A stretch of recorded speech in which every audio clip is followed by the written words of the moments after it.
Further, we'll joint work with Tristan Bozek, and also I will mention some joint work with Eric Vassereau. So, so I want to talk about problem of counting cuspidals.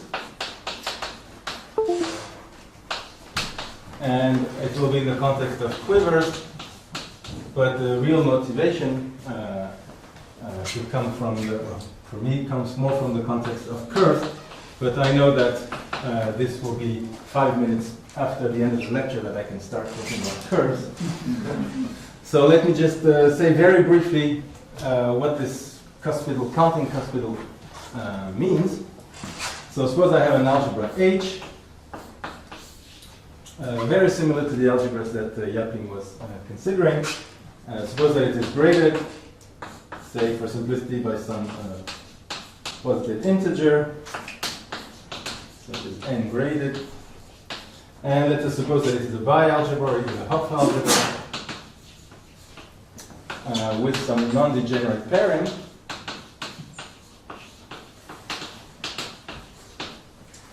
And then in this situation, I can define the cuspidal arc in each degree.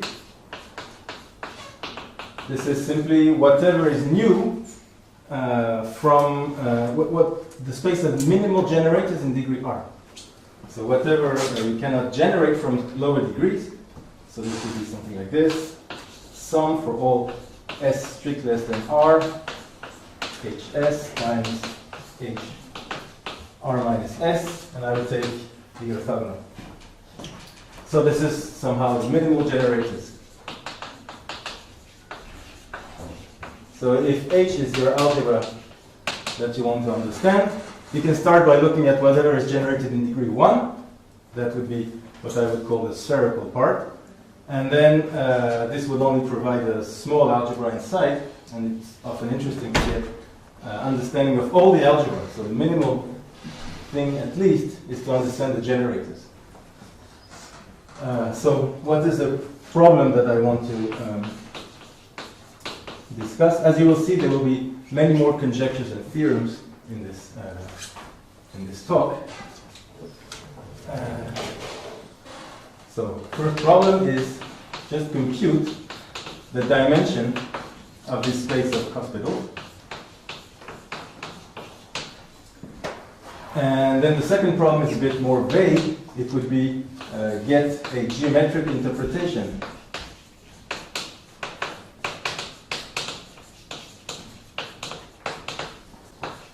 for this number, for this dimension.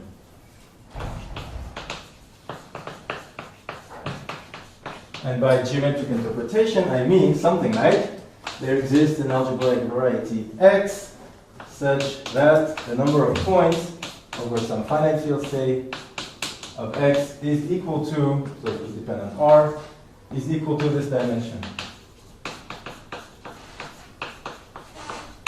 So it's one thing to get a parameterization of this irreducible, of this cuspidal elements. It's another thing to actually realize it as the number of points of some algebraic variety.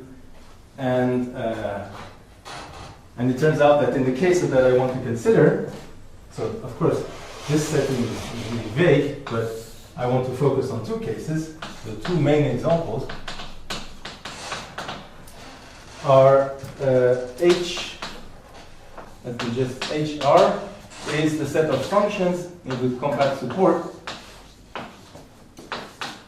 on the stack of rank R vector bundles on the curve X. X is some smooth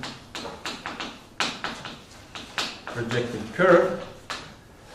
So as I said, this will be the very last part of the talk. And so in this setting, these are old questions.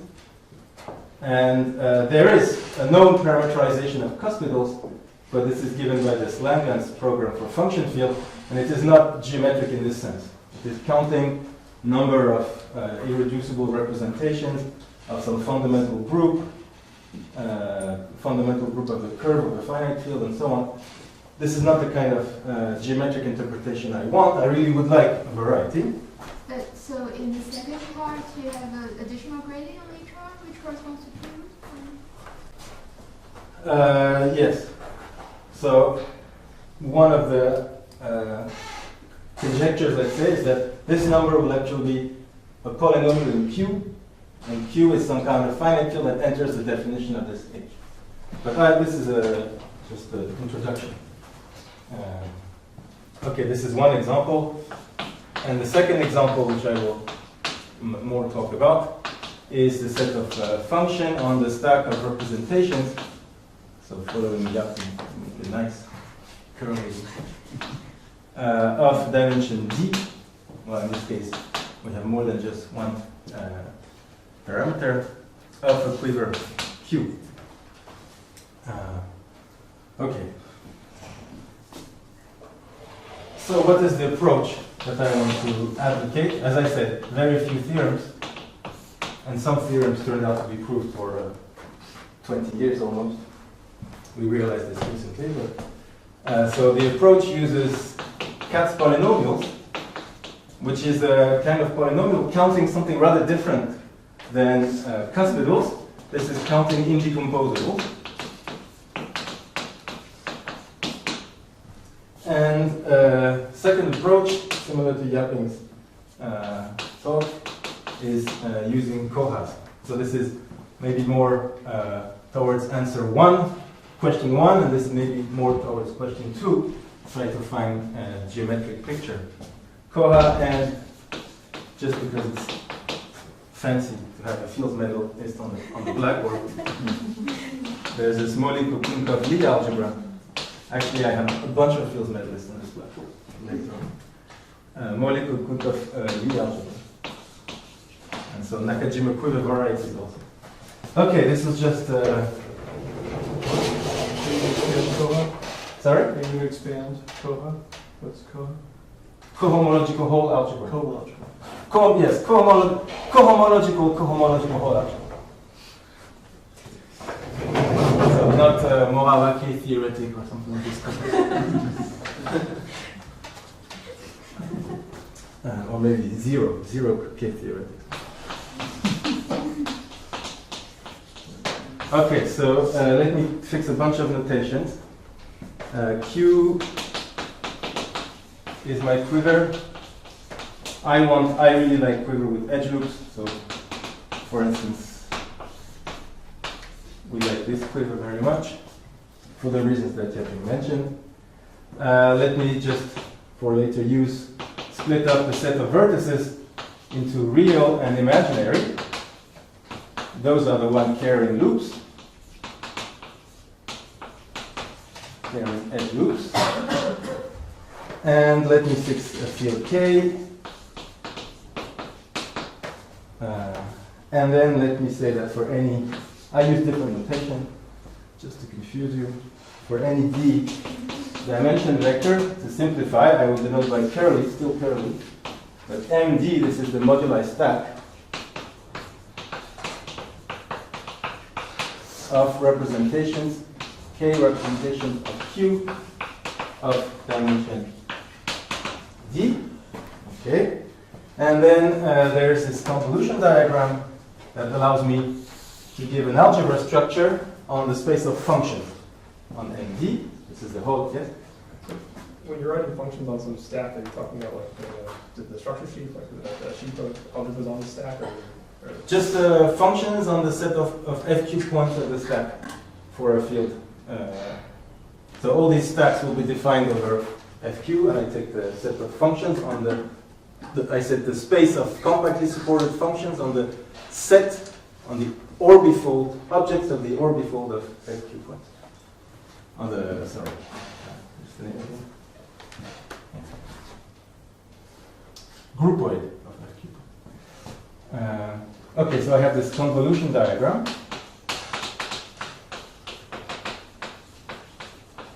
I have to write it at least once. So I shouldn't name this X. I like the notation, but by this tilde. MD1 plus MD2 goes to MD1 plus D2. This is the set of inclusions of one representation inside another one, such that M2 is of dimension D2 and M is of dimension D1 plus D2.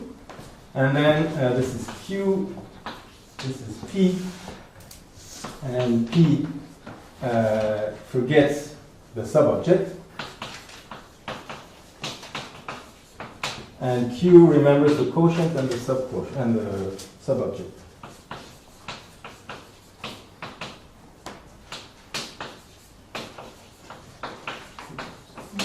And as Yapik mentioned, this one is proper, and this one is smooth. It's a vector bundle stack. So it's nicer when I consider this moduli stack of representation of this quiver, not the doubled quiver with pre-projected relations. I just consider the moduli stack. This is a one-dimensional, this is a smooth stack. And so this map is really smooth. She said nice, but this guy is actually smooth. It's nicer. And so using this, we can define the whole algebra of this quiver. Let me write HK, maybe. So suppose that now K is a finite field. Then HK over Q is a direct sum for all D of functions on M D of SQ. And the product, so the product is equal to pull back, push forward. Lower start, thank you. And the multiplication is given in the other direction. Pull back and push forward. Okay. Yes, so this I call HD. Okay, so I'm sure many people in this audience have seen this before. This is just the first simply to define whole algebra of the quiver defined and associated to the field FQ.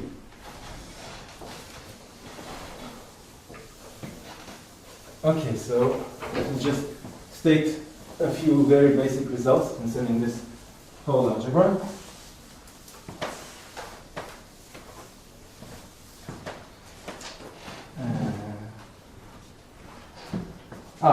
I didn't mention the pairing, so there is a pairing.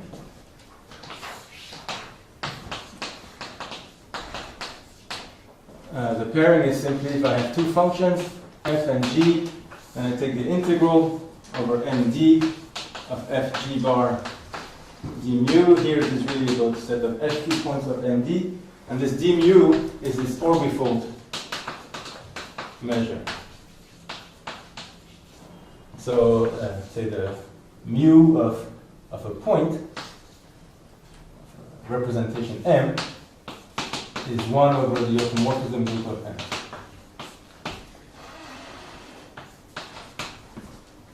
Okay, and then the standard theorem, which is due to Ringel and Green, says that this whole algebra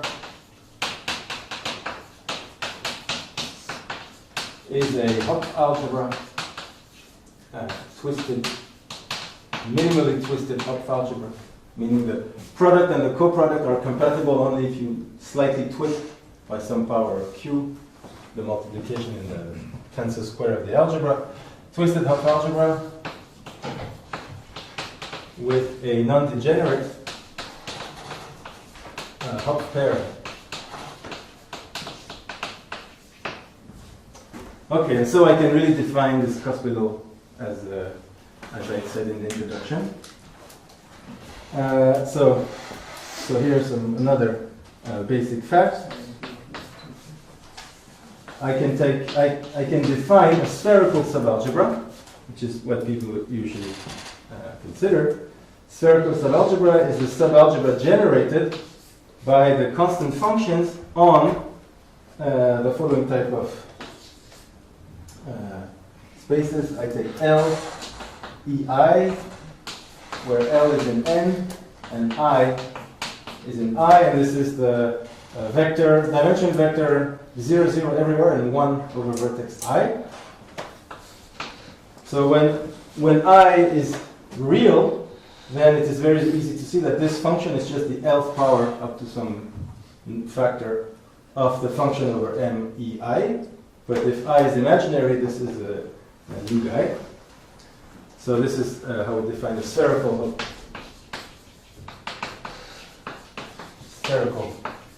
subalgebra. And so this is the second well-known fact. Due to Ringen, when Q has no edge loops, and it is due to Bozek if there are edge loops. It says that HQ, so this spherical whole algebra, is isomorphic to the positive half of a certain quantized enveloping algebra associated to GQ. What is GQ? So if you have no edge loop, then you have a Katsudi algebra associated to your quiver. And if you have edge loops, then Bozek Tristan defined some larger algebra. So we just call this the Bozek Katsudi algebra. So it is some kind of enlargement of the Borchardt algebra associated to this thinking diagram. It's the Bozek Katsudi algebra.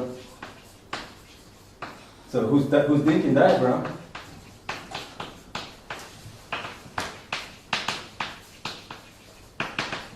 is Q. Okay, and so the fundamental question now is, what is the rest of this algebra? Sorry, I hear the Q and UQ. UQ, this guy? Right, and then you have FQ. I have Q. You want Q1 half? Feel better? So, just the relation between those two Q's. Ah, so they are the same. Okay, all right.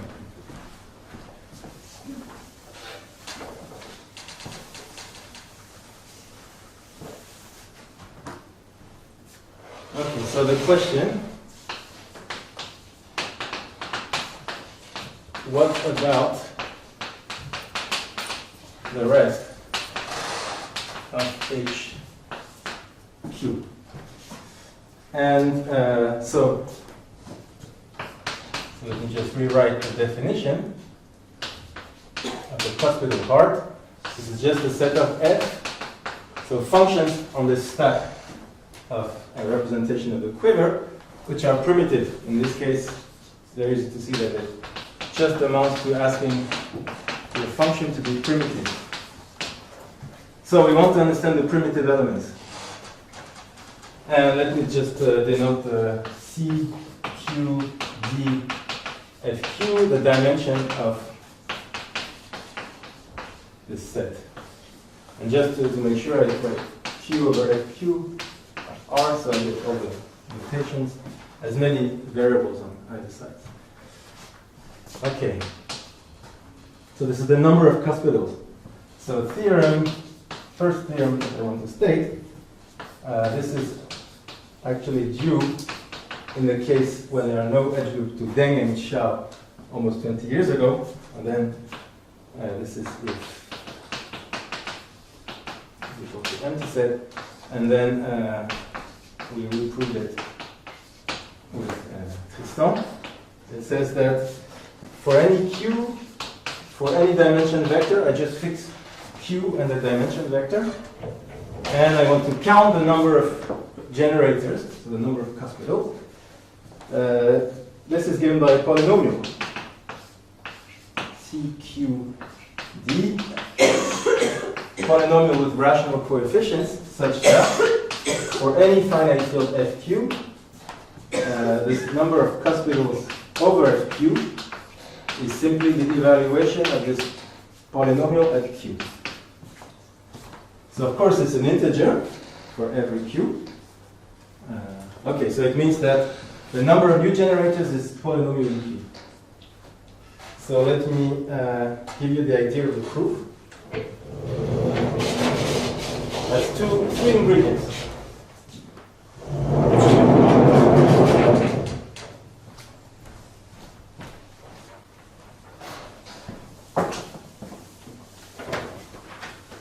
And so you could say the first aim of all this work is to at least know this number, count the number of cuspidal functions for a quiver. Very natural question, I think. And then parameterize them in an intelligent way.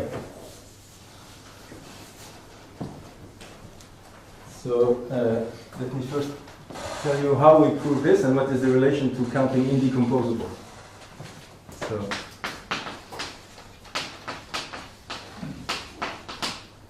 idea of proof, there are three ingredients.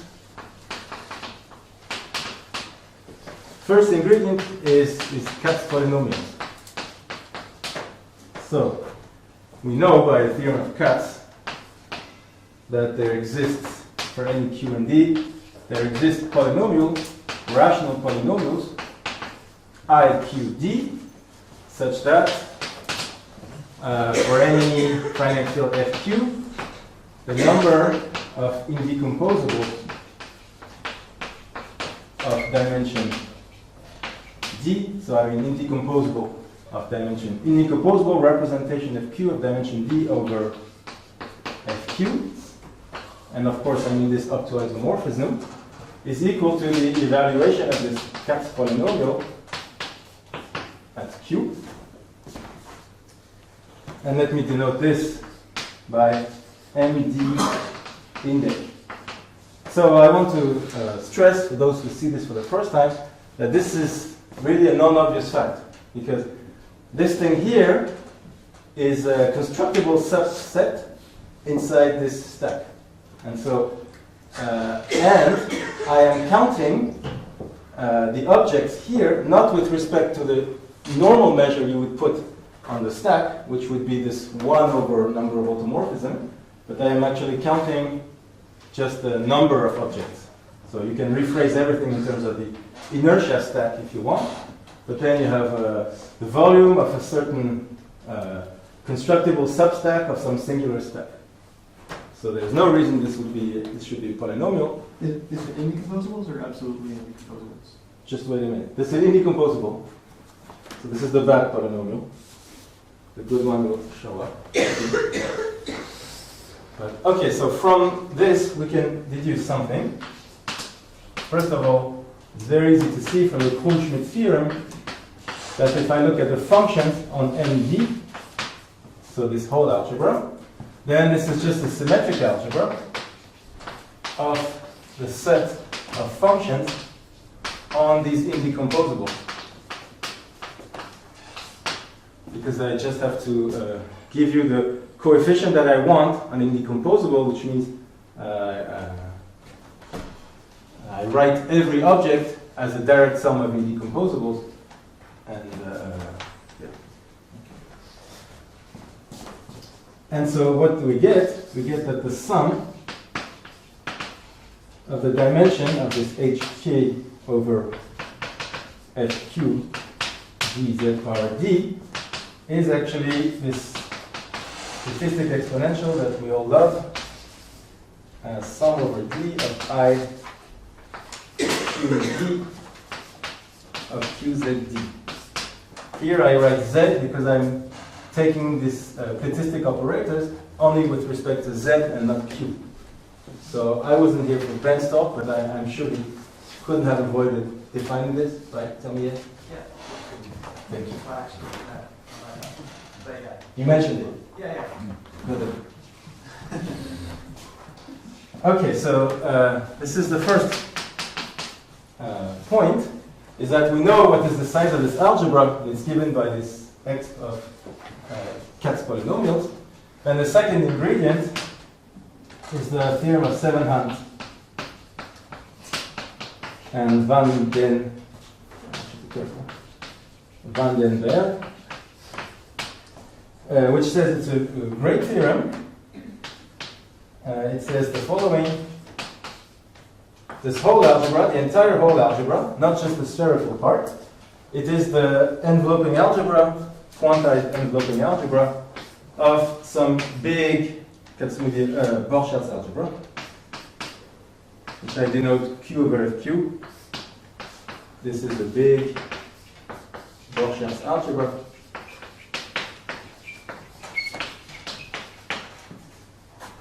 Whose is the big Borchardt algebra whose simple roots. What are the simple roots of this Borchardt algebra? Are simply the dimension vectors. Are the set of D. All the dimension vectors. Well, actually, some of them will appear with multiplicity 0, but and multiplicity, so it's so-called charge for Borchardt algebra. So in Borchardt algebra, you're allowed to have imaginary simple roots, and they may come with multiplicities. So the multiplicity MD is presented as cuspidals. C, Q, D, F, Q.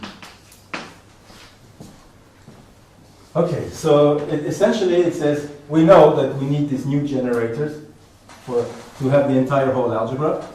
And we know by this famous theorem of Ringel that it is an enveloping algebra of a quantum group if I consider the simple generators, which are these 1 MLEI, and Sevenhand-Vandenberg theorem says, well, this is true even if I take the new generators, the cuspidal elements. I still get something that is like quantum enveloping algebra, but now the data that I have is this Borchardt algebra and this the Cartan matrix. So it has an infinite Cartan matrix, infinite times infinite Cartan matrix. So this is something like n power I cross n power I Cartan matrix, and the multiplicities, the charge, are given by these multiplicities. The dimension of the cuspidal. Okay, so now maybe you can guess how we can So what is the situation? We have some big algebra. We know it is the Borchardt algebra, and we somehow have its character because we know the size of the entire algebra. So from the PBW theorem, this doesn't have to do with the cuspidal part. It's this theorem. This is the whole algebra. This is the entire whole algebra, and the Cartan matrix encodes the multiplicity of the cuspidals. That's the point. So, okay, this is a big, big, bad monster, but I know its size, and I know that its Cartan matrix encodes the cuspidals. So now we can argue like this. The PBW theorem tells us that, let me just say the character, a bit vague, of UV plus G tilde Q over FQ is equal to the character of the symmetric algebra of the positive half of Q over FQ. Okay. This is just the PBW theorem, and so 1 plus 2, it gives me the following. It says that the character of this NQ over FQ is simply given by sum of IQ D of Q Z power D. So I know the character of this Lie algebra because it's given by this Katz polynomials. And then the third ingredient is this Borchardt character formula.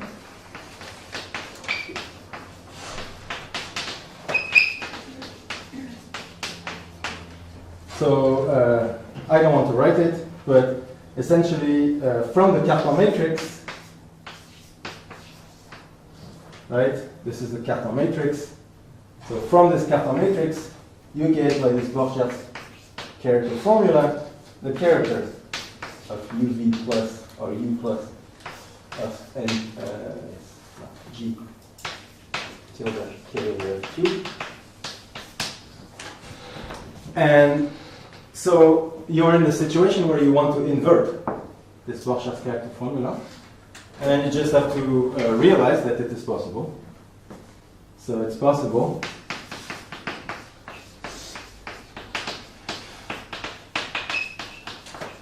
to invert this process and get A, including the multiplicities, from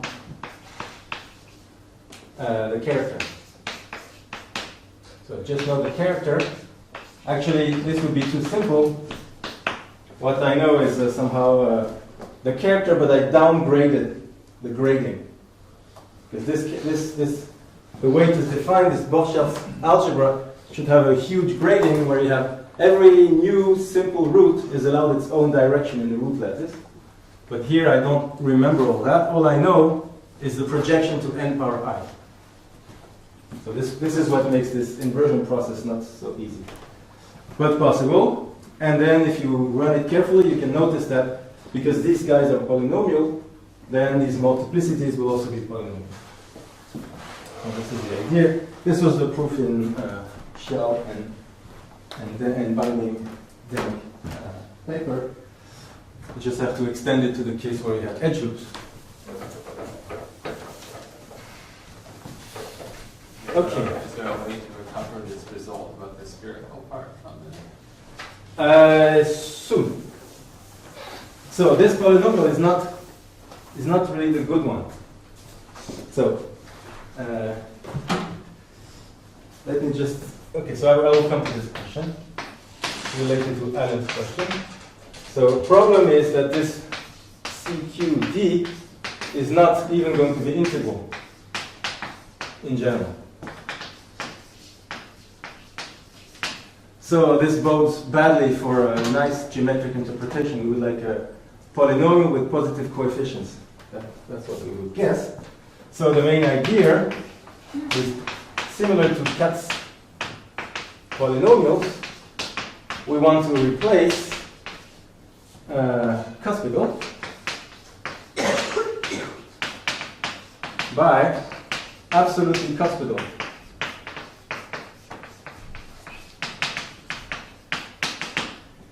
So it's very easy to think about this and say, I know how I'm going to do it, just count absolutely cuspidal. And then you think about it for a few days, and then you realize that you don't know what this means. What does it mean to be absolutely cuspidal? And the problem is that this terminology is what is used in the function field case. And in the function field case, you have a way of parametrizing cuspidals by this Langlands correspondence. And when you say absolutely cuspidal, it means that on the other side of the Langlands correspondence, you have something which remains irreducible when you go to the algebraic closure. But the only way to make sense of absolutely cuspidal function when you remain on the whole algebra side would be to have some kind of lift to perverse sheaf with Frobenius structure, and then you take the trace of the square of the Frobenius instead of taking the trace of the Frobenius. So you need more data to make sense of what this absolutely cuspidal means.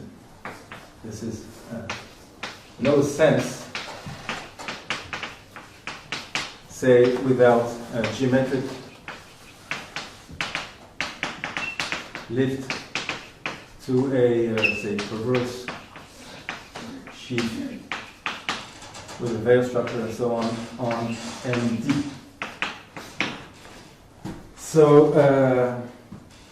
So we have a ersatz for this, some kind of combinatorial replacement for this number of cuspidals. So we cannot define what is an absolutely cuspidal yet, but we can count them. Do you expect that this perverse sheaf exists? I would love to, yes. I don't know, but I would love to. This, I will mention a few questions like that you can ask. I have no proof.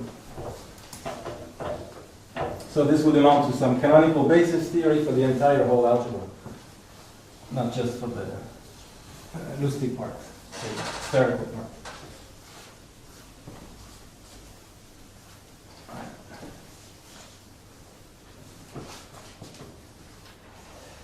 Okay. How much time do I have? 25 minutes? Yes, a little bit less than that, 23.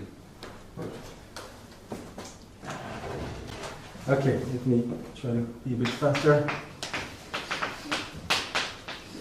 So what I have a combinatorial ersatz.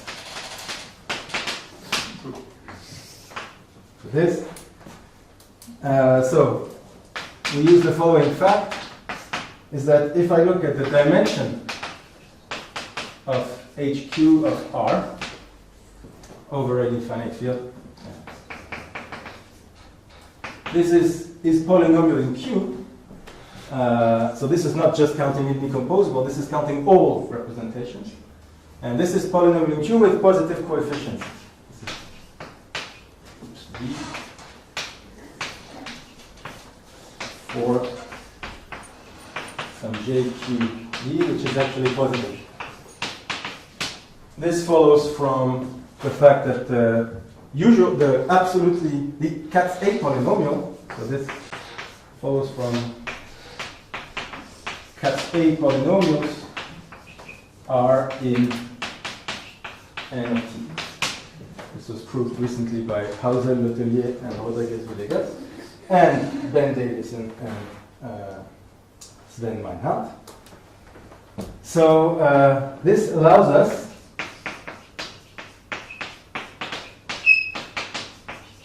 to view, did I keep it? Oh, of course I did. Oh no. Let's call this 2 star. Well, I really would not like this one, but the one above.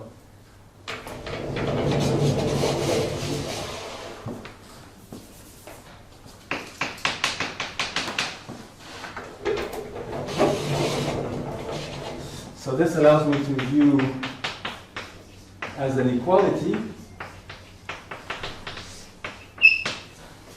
of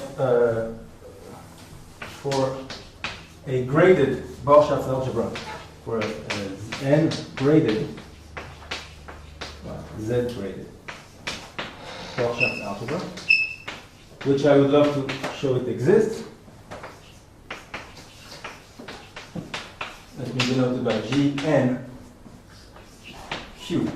So in other words, this character formula, this IQD are not integral. So there's nothing I can do with it.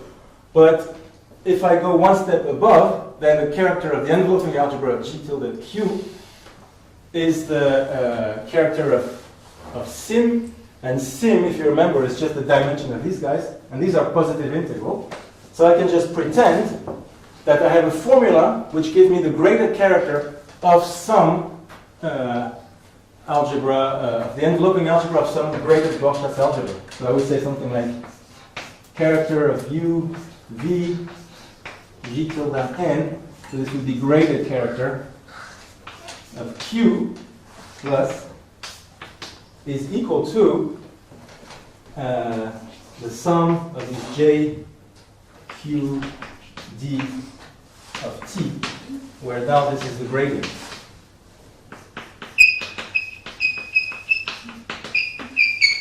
So I can just interpret this as an equality for some graded character, and then I just run exactly the same formalism using a graded Borchardt formula and so on. Then I define the C apps Q D of T as the dimension of the multiplicity. Now it would be something like graded multiplicity in dimension D, where this is obtained by inverting a graded Borchardt character formula. So Olivier, sorry, these Katz polynomials, do they exist in total generation for any quiver? Yes. Oh, you have a bunch of Katz polynomials. You have nilpotent Katz polynomials. And so they all have this property that they are an N T. Yes.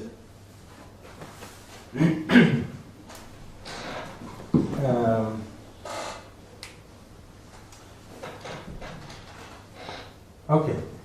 So now the remark is about this graded Katz-Moody algebra you expect that this graded Kac-Moody algebra, if you take the degree 0 part, I mean this corresponding to this grading, this is just the usual Kac-Moody algebra. So this is the answer to it. I don't remember if it's Alan or Travis's question. You get the circle by just considering the degree 0 part of this graded Borchardt algebra. This is what you expect. Okay, so this is a bit strange way of defining some polynomials. So luckily, you can just relate very simply these C apps to the C's that were defined before, just by comparing the graded Borchardt formula with the ungraded one, and we get that they actually coincide if you have imaginary root, strictly imaginary vector. So this is the Euler form, I forgot to mention. Euler form. This is the Cartan form, if you want. So symmetrized Euler form. And then for any D indivisible D such that D is equal to 0, so for the isotropic roots, then we have the following statistic identity, which is very similar to the one relating Katz A polynomials and Katz I polynomials.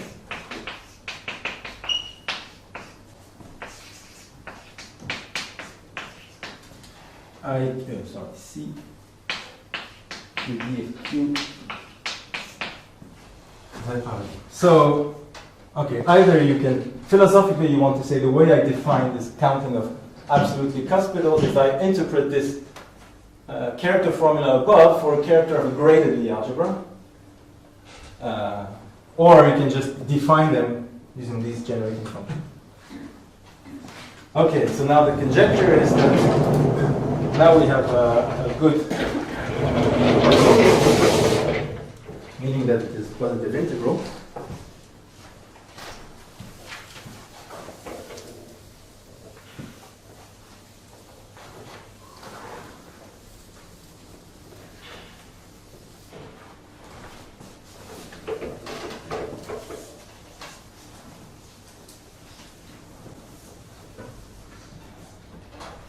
So here's the conjecture, is that C, Q, D absolutely, so that polynomial counting absolutely cuspidals is actually positive integral. So I want to stress that this is much stronger than the positivity for Katz A polynomials, because Katz A polynomials are built out of these guys. They are positive linear combination of these guys. Because the Katz A polynomial describes for you the multiplicity of a root space in this Borchardt algebra, whereas this describes for you the multiplicity of the simple roots in a given root space. And so, of course, you can generate everything out of simple roots, and so this is somehow the building blocks. These are, I like to think of these as building blocks for A polynomials. Okay, maybe I give some examples very quickly. Q is finite. There's nothing to say because this number of absolutely is always 0. At least if D is not in epsilon I, and the Q finite type. If Q is of affine type, then CQD absolutely is equal to 1 if D is here, and it is equal to T if D is a multiple of the imaginary root, and equal to 0 else, otherwise. So it's always very nice. Just A1. And then if Q is totally negative, there's a formula, but let me just give one example. If Q is equal to SG quiver and D is equal to 3, then we get this nice polynomial, T power 9G minus, this is a 9 and this is a G. 9G minus 3 minus T power 5G plus 2 minus T power 5G minus 2 minus T power 5G minus 3 plus T power 3G plus 2 plus T power 3G minus 2. That would be too simple. Divided by T3 minus 1, T2 minus 1, and you can check that this is positive coefficient. Okay, so conjecture, several conjecture, but then you just make one, you can guess the others.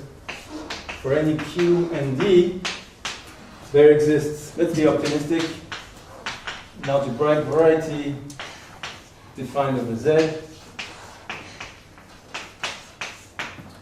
Natural algebraic variety defined over Z, such that for any finite field FQ, the number of points over FQ is equal to this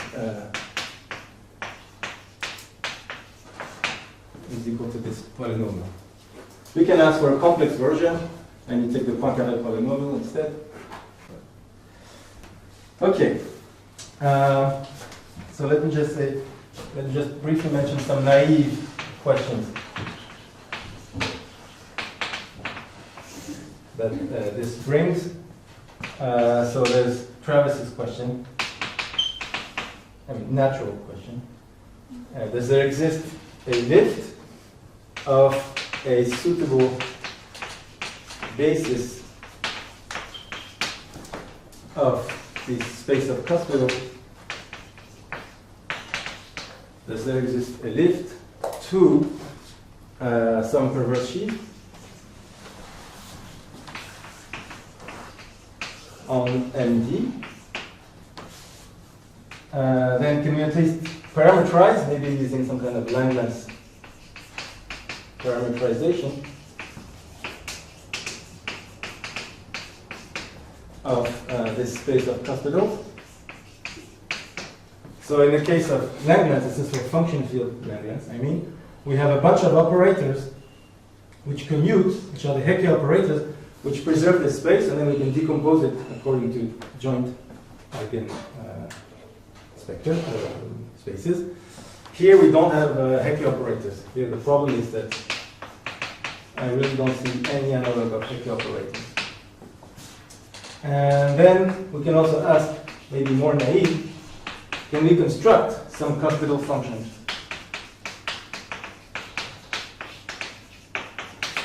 So using some tricks of a quiver, you can replace an arrow by a pair of arrows and then map between them and do some kind of things. Yeah. There are lots of embeddings of moduli stack of one quiver into another as open substack.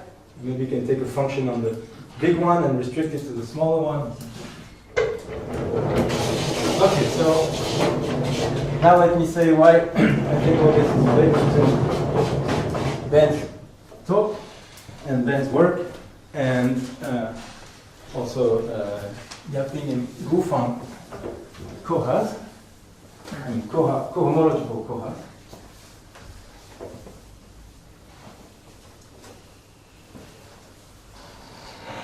And then if I have time, say a few words about the case of curves.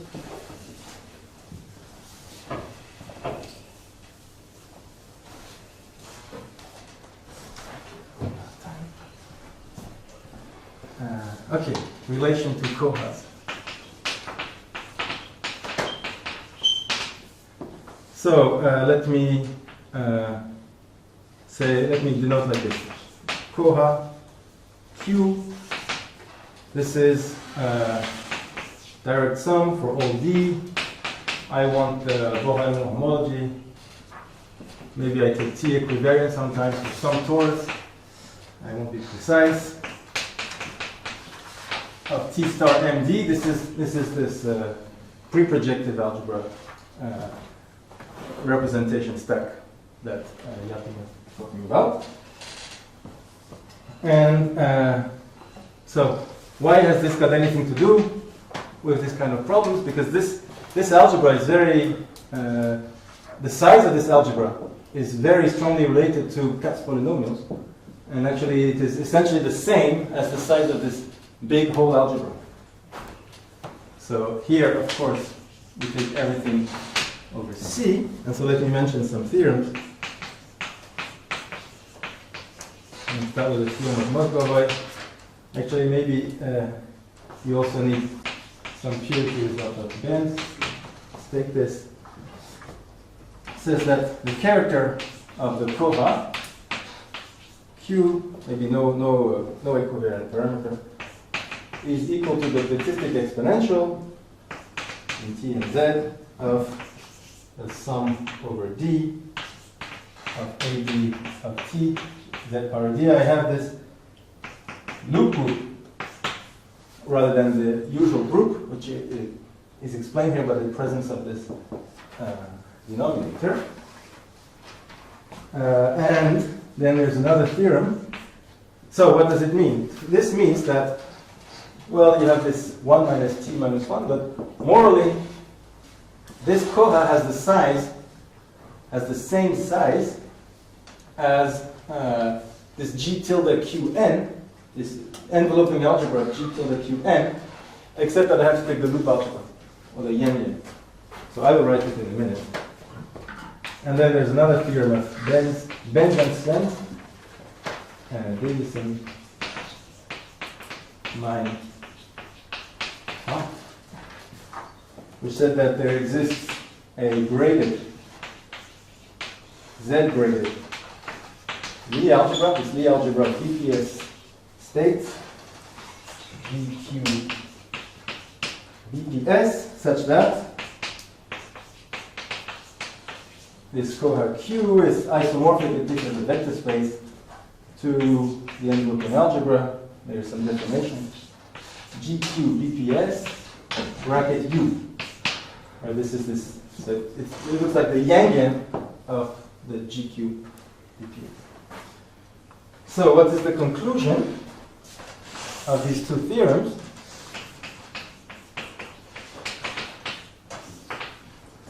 Conclusion is that if we knew that GBPS Q was a Borchardt algebra,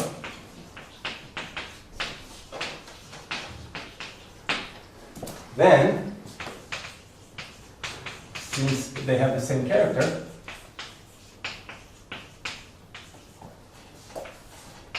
is equal to the character of this putative graded Borchardt-Casimir algebra associated to a quiver, we would get that actually the Cartan matrix A BPS is equal to this matrix that I denoted there. So this would be the Cartan matrix, the graded Cartan matrix of the G tilde N Q. And then, of course, it implies that these polynomial absolutely cuspidals are positive. So this positivity conjecture would follow from the fact that this BPS Lie algebra was a Borchardt algebra, graded Borchardt algebra.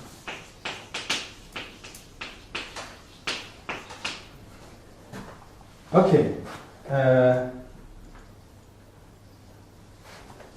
I have 2 minutes? 4. Okay. Let me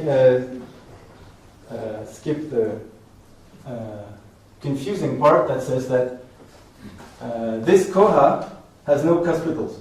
There are no cuspidals in this coha, but somehow the graded dimension of the BPS state count cuspidals for the one-dimensional whole algebra. So this is a sign that maybe we can use the fact that this coha has no cuspidals to generate from low rank cuspidal functions on the one-dimensional whole algebra. Okay. I'm sure this was so well explained that nobody took anything out of it. Okay, so let me just say a quick few words about curves. So actually I didn't mention, so I can erase this. To be honest. No, this is filmed, right?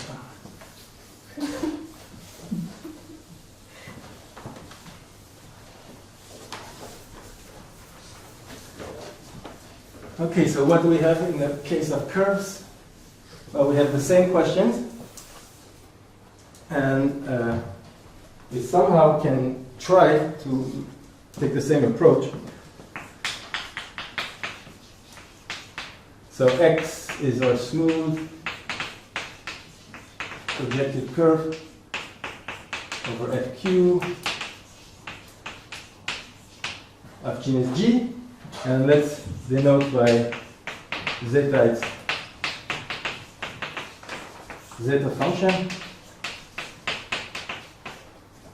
And so here alpha i's from 1 to 2g are the so-called Weyl numbers of x. And so in all this business we have to replace, first of all, the expression polynomial in Q by polynomial in the Weyl numbers. So when I say that some count is of polynomial type, it means it is a polynomial function of these Weyl numbers. So for instance, the number of points of the curve is a polynomial in the Weyl numbers. Polynomial in alpha I. So we can define the whole algebra just the same way. Now we have just two dimensions, the rank and the degree. This is the whole algebra. Has the same properties as before. It is a twisted Hopf algebra with non-degenerate pairing. I can define the space of cuspidals. Now you can say it like this. So maybe I should say that Hx Rd is the set of finitely supported functions on the set of fq points of when Rd. And this is the same as before, the set of functions such that the coproduct is like this. So you have to be careful that this is a twisted Hopf algebra in a sense that it's a little bit more complicated than before. So you should think of these as quasi-primitive elements rather than really primitive elements. I'm missing some important information from torsion sheets. Okay, so here's first well-known old theorem of Hausdorff, which says that the dimension of this space is finite.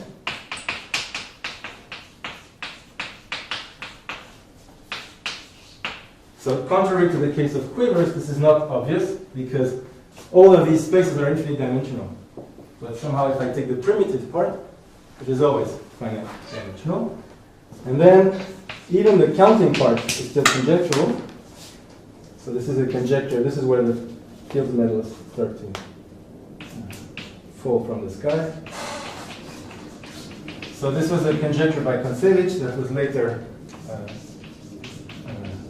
rewritten by Deligny. It says the following. First of all, the dimension of this space of cuspidals is polynomial. in the set of Weil numbers. And so the Langlands corresponds gives a parameterization for this in terms of number of irreducible local systems on the curve. And from this parameterization, it is absolutely not obvious that it is a polynomial in the Weil numbers. So it doesn't help. Actually, there's more hope of proving this using this realization as functions on Bun. And the second conjecture is that for any x smooth projective over Q, there exists for any r, there exists xr such that for any k greater or equal to 1, the number of points over fq to the r, fq to the k, sorry, xr is equal to this dimension. So here I have to take absolutely cuspidal functions, which has a meaning using these Langlands parameters, but of fq over r, over the extension. Okay, and this was proved, at least the first one, proved if r is equal to 2 by the fourth cosmologist that appeared on this talk, Drinfeld, a long time ago. It was 82. Okay, so I don't know how to prove this conjecture, but somehow some of the methods that worked in the case of quivers made sense in the case of curves. So let me just finish by telling you what makes sense in the case of curves. So can hope to apply previous method. So first of all, we know the existence of Kapp's polynomials. So we want to count indecomposable, we want to count cuspidals. Don't know how to do it, but we can count indecomposable. So existence or absolutely indecomposable.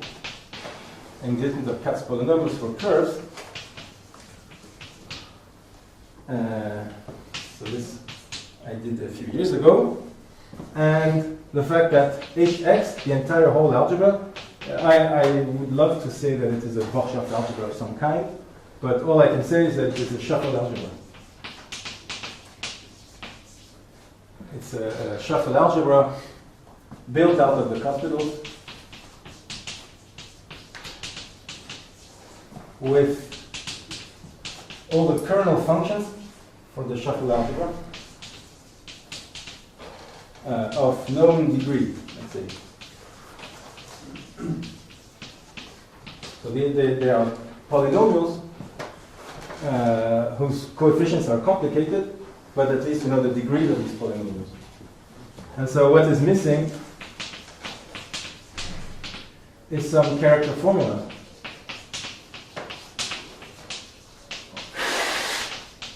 For such shuffle algebra. So if we can somehow understand enough of the character formula to prove polynomiality inductively, then this would give answer to the first question. And then the geometric approach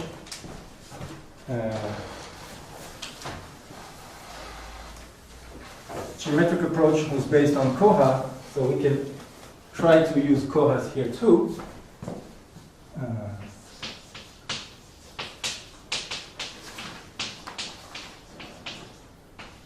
The geometric approach says that, well, we can always take the direct sum of the homology, let's say C star, of the stack of Higgs bundles of rank R over X. This would be the direct analog of this coha for the pre-projective algebra. This is this coha of Higgs. So there are some results starting to be known for this one. And probably we would need, if we want to define algebra BPS space, we would need something like a relative coha this à la Ben and Sven. And if we want to use the Maulik and Okounkov type approach, then we would need some global analog of Nakajima quiver varieties. This is the hope of getting a nice algebraic variety rather than these Higgs moduli stack, which are very singular. And so in some cases, Minitz has some candidates. Okay, and I have to stop here.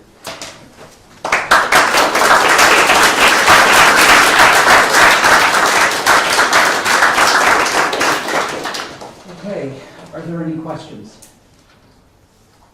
Yes? Is that relative over the Epstein space or over the coarse quantized space? Whatever produces for me the Lie algebra.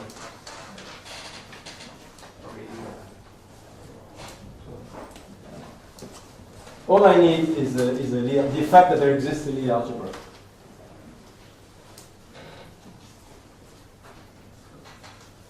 Why is it so? Well, I guess I'm assuming it's easier to define this absolutely cuspidal in the curve in the geometric context. Well, why is that?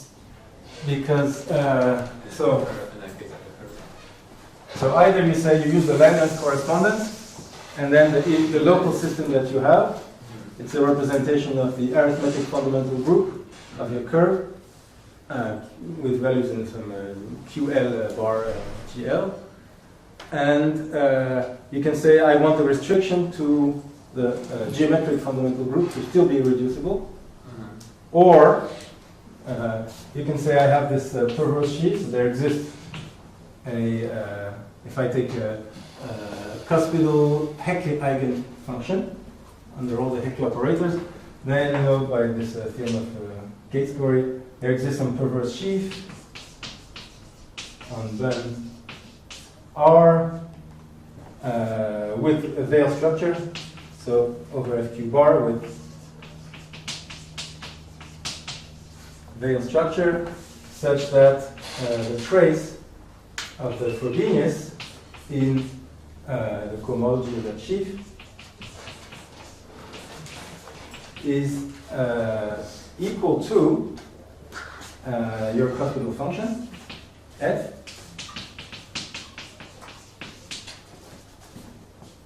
and this would be cuspidal over FQ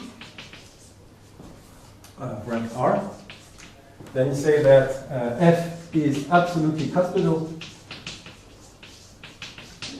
if for any k the trace of the kth power of the Frobenius on the same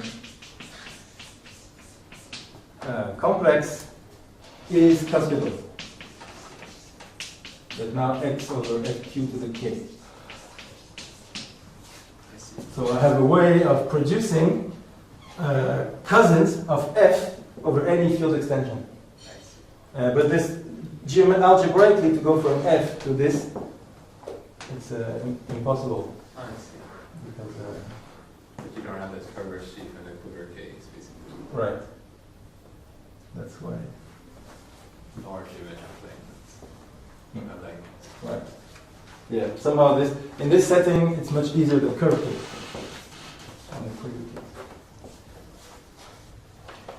Okay, let's thank the speaker again.